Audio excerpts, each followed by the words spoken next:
Assalamualaikum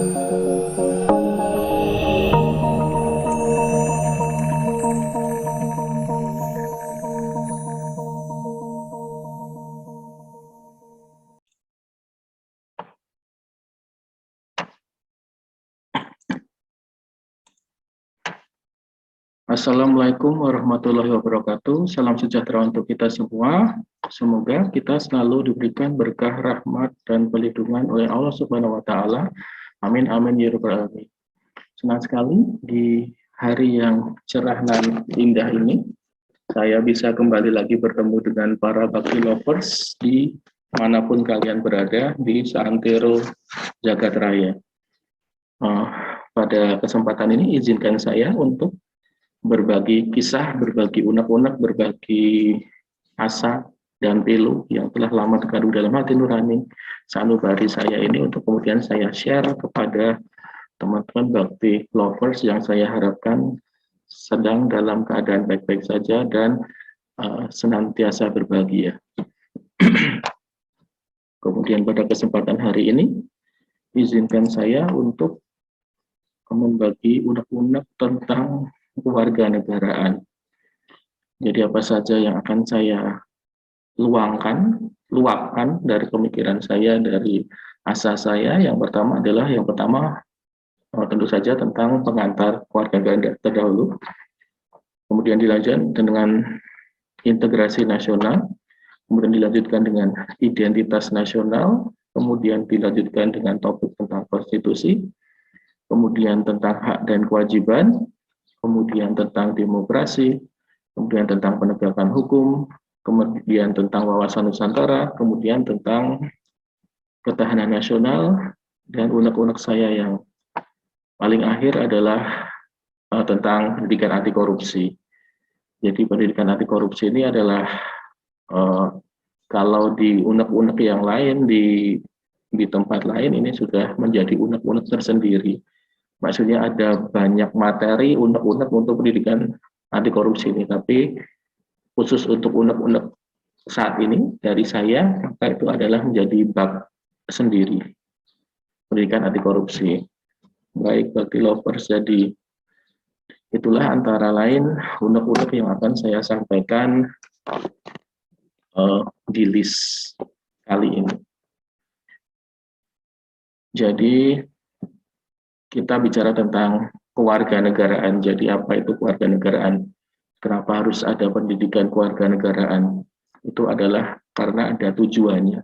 Tujuannya adalah, tujuan dari pemerintah mengadakan pendidikan kewarganegaraan adalah agar kita semua ini menjadi warga negara yang smart and good citizen, atau warga negara yang baik dan terdidik.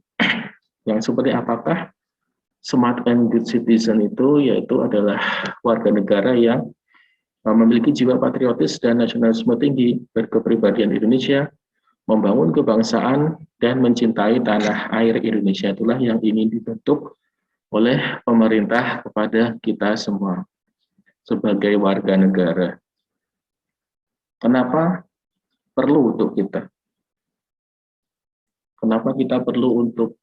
Mengapa bakti lovers perlu untuk mendengarkan unek-unek saya tentang ini? Karena ya apapun profesi kita, mau itu tentara, mau itu polisi, mau itu pemadam kebakaran, mau itu dokter, mau itu suster, mau itu artis, mau itu Harry Potter, mau itu jadi Chef Renata, mau itu Chef Juna, kita mempunyai satu kesamaan status, yaitu selain sebagai status sebagai makhluk sosial, kita juga sebagai warga negara, sama-sama warga negara Indonesia.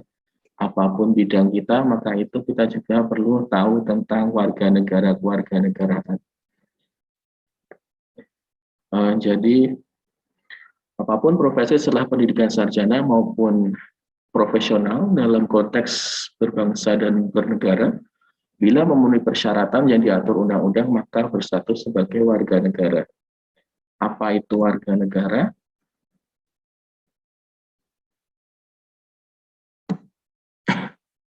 Nah, kalau berdasarkan pengertian dalam negara modern, warga negara berarti adalah suatu member atau suatu anggota dari sekelompok manusia yang hidup dan tinggal di wilayah hukum tertentu yang memiliki hak dan kewajiban.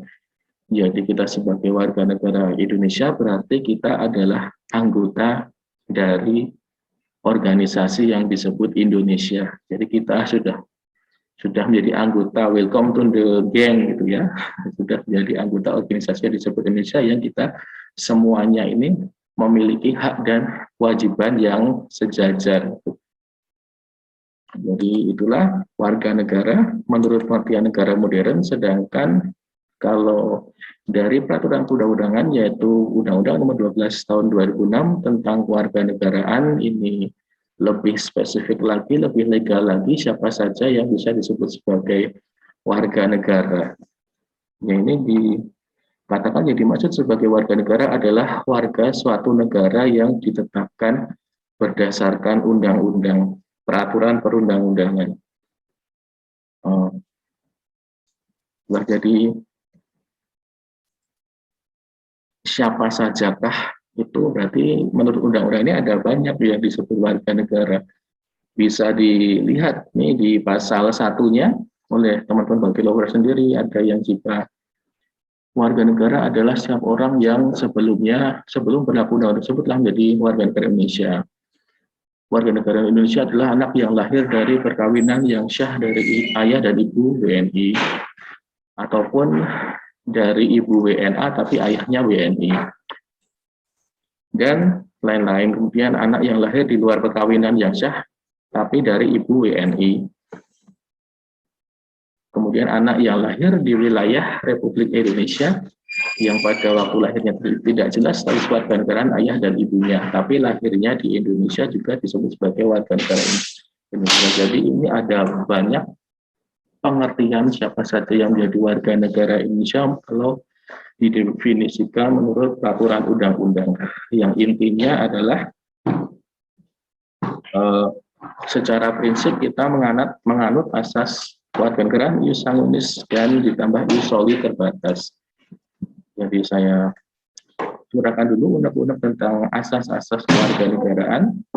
Asas kewarganegaraan seperti yang kita ketahui ada dua ya, ada ius soli dan ius sanguinis. Kalau ius soli atau right of soil itu berarti kewarganegaraan ditentukan berdasarkan tempat dia dilahirkan di mana. Kalau dia dilahirkan di Indonesia maka warga negara dia otomatis menjadi warga negara Indonesia. Kalau Indonesia menganut asas ius soli.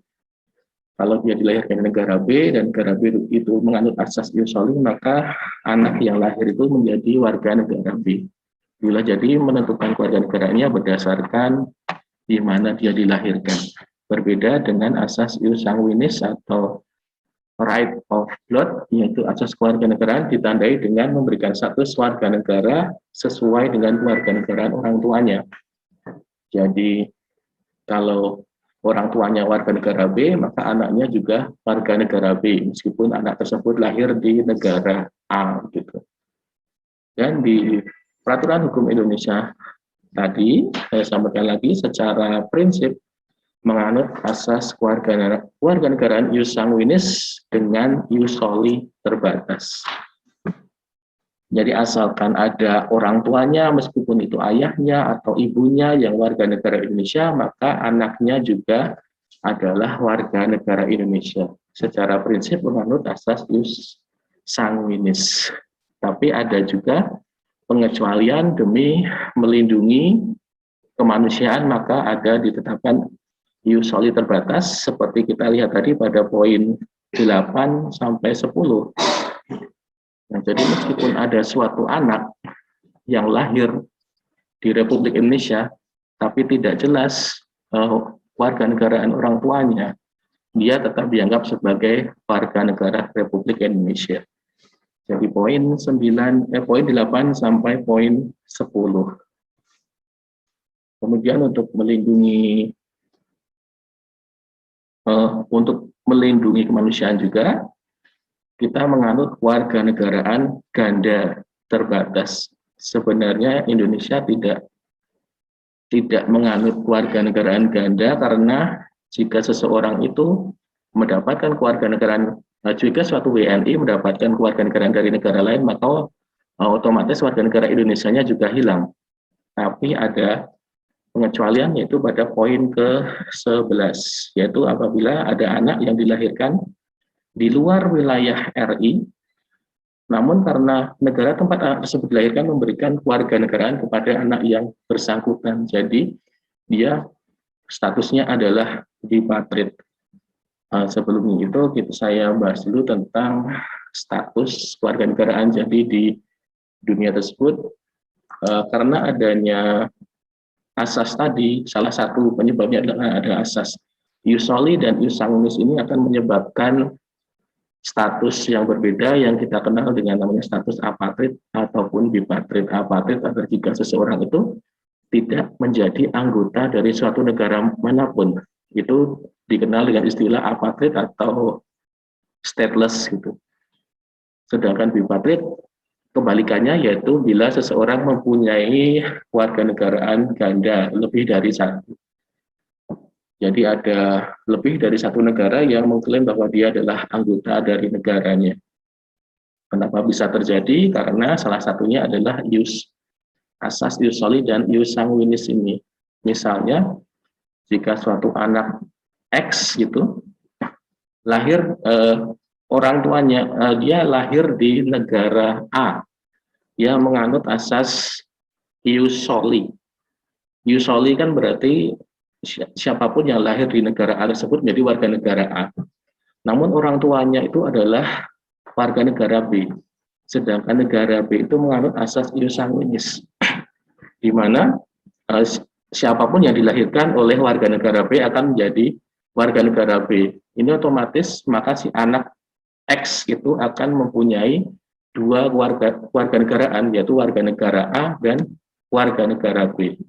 Maka untuk melindungi itu, peraturan Undang-Undang Indonesia mengadakan warganegaraan ganda terbatas dibolehkan berkewarganegaraan ganda selama anak itu masih berstatus anak. Sampai dia berumur 18 tahun, dia harus kemudian memutuskan ingin menjadi warga negara Indonesia atau dia ingin menjadi warga negara asing. Itu ketentuannya bisa dibaca sendiri oleh para baby lovers, antara lain adalah berusia 18 tahun, paling lambat 18 plus 3, berarti paling lambat usia 21 tahun harus sudah memutuskan dia ingin menjadi warga negara mana. Gitu.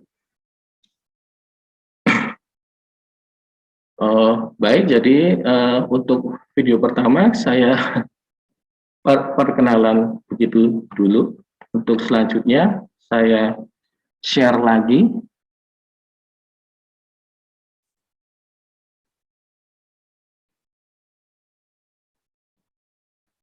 Untuk selanjutnya akan saya bagikan lagi unek-unek untuk bapti lovers.